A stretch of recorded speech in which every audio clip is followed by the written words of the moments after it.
అందమైన నేత్రాలు ఉంటాయి, స్థూల శరీరం.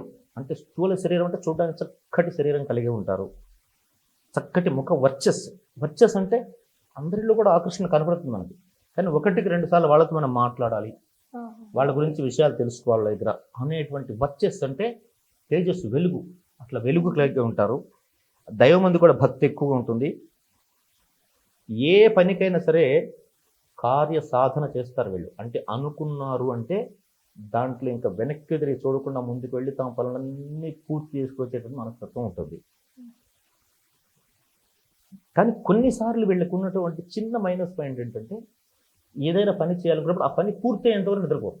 అది చేయాలి చేయాలి చేయాలి అత్యంత వేగంగా ముందుకు వెళ్ళిపోవాలనుకోవడం. అది కొంత ఇప్పుడు చలికాలం అండి, ఫర్ ఎగ్జాంపుల్ చెప్పుకుందాం, మనం ఫుడ్ చేసే టైంలో ఇప్పుడు బాగా చలిగా ఉంది. ఈ టైంలో ఎవరైనా కూల్ డ్రింక్ తాగుతాడా? తాగడు. కానీ వీళ్ళు తాగాలనుకుంటారు. తర్వాత దానివల్ల దగ్గు, జలుబు, జ్వరం వచ్చినా సరే వేగంగా వెళ్ళి ఎవరు చెప్పినా వినరు, తాగేసి వస్తారు. అంటే వాళ్ళకి అనిపించింది వేగంగా చేశారు, దానివల్ల వచ్చే పరిణామాలు, దానివల్ల వచ్చే రిజల్ట్స్, రిఫ్లెక్షన్ ఎలా ఉంటుందని వీళ్ళు ఆలోచించరు.